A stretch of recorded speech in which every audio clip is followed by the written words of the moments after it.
चलो खूब ज अगत्यनो विडियो है धोरण 12 इतिहास हिस्ट्रीनी ब्लूप्रिंट આપણે જોવાના છે। પ્રથમ પરીક્ષાની બ્લુપ્રિન્ટ કેવી હશે? તમે બ્લુપ્રિન્ટની રાહ જોતા હતા એટલે આપણે બ્લુપ્રિન્ટ આપવાનો નિર્ણય કર્યો છે। હવે આપણને 1 થી 9 ચેપ્ટર પૂછવાના છે। કુલ ચેપ્ટર કેટલા છે? 1 થી 9।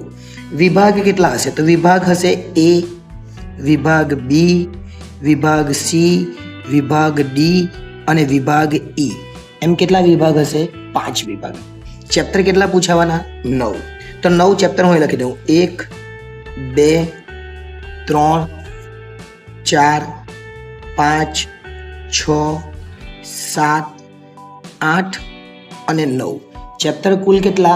9। વિભાગ કેટલા? 5। એટલે ખાસ ધ્યાન આપજો, જે પહેલો વિભાગ છે એ પહેલા વિભાગમાં આપણને 20 વિકલ્પો પૂછાશે એટલે એ 20 માર્ક્સનો થશે। બીજો જે વિભાગ છે એની અંદર એક વાક્યમાં જવાબ આપણે 10 પૂછાશે એટલે 10 માર્ક્સનો થશે। જે ત્રીજો વિભાગ છે એમાં આપણને 20 માર્ક્સનો વિભાગ રહેશે પણ પ્રશ્નો કેટલા પૂછાશે? તો ખાસ ધ્યાન રાખવાનું 14 પૂછાશે અને 14માંથી આપણે 10 લખવાના રહેશે એટલે 20 માર્ક્સ। ત્યાર પછી આગળ જોઈએ ડી વિભાગ। ડી વિભાગ આપણા માટે 30 માર્ક્સનો થશે। એમાં પણ 14 પ્રશ્નો હશે અને 14માંથી કેટલા લખવાના? 10 લખવાના। અને ઈ વિભાગ એમાં 6માંથી આપણે 4 લખવાના રહેશે, 1ના 5 માર્ક્સ એટલે આ વિભાગ 20 માર્ક્સનો થશે। ચલો દરેક વિભાગની વાત થઈ ગઈ।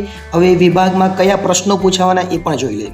તો જે વિકલ્પો છે એ વિકલ્પો પહેલા વિભાગમાં જોઈએ। વિકલ્પો 2 પહેલા ચેપ્ટરમાંથી એક વાક્યમાં જવાબ 1, પહેલા ચેપ્ટરમાંથી ત્રીજા માર્ક્સ 3 માર્ક્સ વાળો પણ 1 પૂછાય અને પહેલા ચેપ્ટરમાંથી આ જે છે જો આ 1 માર્ક્સ વાળો, આ 2 માર્ક્સ વાળો, 3 માર્ક્સ વાળો પણ 2 પૂછાય અને પહેલા ચેપ્ટરમાંથી આ પૂછાતું નથી એટલે આ ધ્યાન રાખવાનું, પહેલા ચેપ્ટરમાંથી આપણને આ નહીં પૂછાય।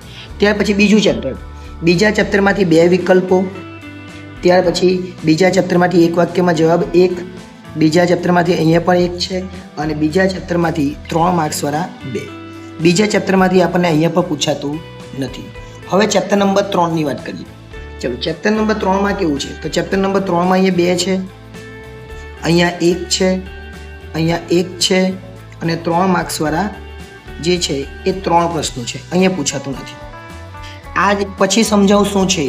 ત્યાર પછી 4 માર્ક્સનું જે ચેપ્ટર છે એમાં અહીંયા 2 છે ચોથું ચેપ્ટરમાંથી, ત્યાર પછી અહીંયા પણ 2 છે, અહીંયા પણ 2 છે અને અહીંયા 1 છે, અહીંયા પૂછાતું નથી। હવે જે 5મું ચેપ્ટર છે એ 5મા ચેપ્ટરની વાત કરીએ।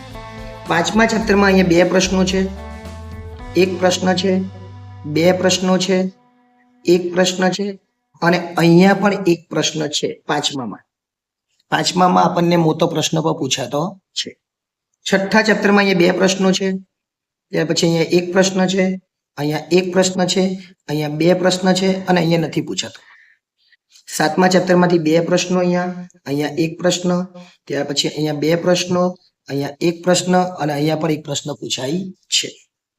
8મા ચેપ્ટરમાં 2 વિકલ્પો પૂછાય, એક વાક્યમાં જવાબ 1 પૂછાય, 2 પ્રશ્નો 2 પૂછાય, અહીંયા 1 પ્રશ્ન અને અહીંયા પણ 1 પ્રશ્ન। અને જે 9મું ચેપ્ટર છે એ 9મા ચેપ્ટરમાં 2 પ્રશ્નો છે, 1 પ્રશ્ન છે, અહીંયા 2 પ્રશ્નો છે, અહીંયા 1 પ્રશ્ન છે અને અહીંયા 1 પ્રશ્ન છે। હવે ખાસ અગત્યનું સમજવાનું છે કેવી રીતના તે જોઈએ। હવે જો અહીંયા પહેલા 2 વિકલ્પો એટલે 2, 4, 6, 8, 10, 12, 14, 16 ને 18। હવે પ્રશ્નો પૂછાવાના કેટલા? 20 થયા કેટલા? 18। બાકીના જે 2 બાકી રહ્યા એ 2 આપણને કોઈ પણ આ 9 ચેપ્ટર છે એમાંથી પૂછાય એટલે આપણે 18 જો લખીએ તો 2 તો આપણને આવડવાના જ છે એટલે 2 આપણને કોઈ પણ એમાંથી પૂછાશે, ટોટલ 20 છે એટલા માટે। ત્યાર પછી અહીંયા જોઈએ 1, 2, 3, 5, 6, 7, 8, 9 અને 10। અહીંયા 10 પ્રશ્નો થઈ ગયા। ઓકે ચલો અહીંયા 14 પ્રશ્નો થવા જોઈએ, આપણે 14માંથી 10 એટલે 1, 2, 3, 3 ને 2 5, 5 ને 2 7, 7 ને 1 8, 8 ને 2 10, 10 ને 2 12, 12 ને 2 14 એટલે 14 પ્રશ્નો થઈ ગયા।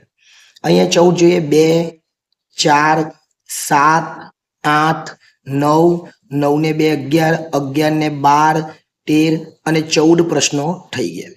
તો અહીંયા તમે જોઈ શકો 1, 2, 3 અને 4 જ પ્રશ્ન થયા. કેટલા પ્રશ્ન થયા? 4.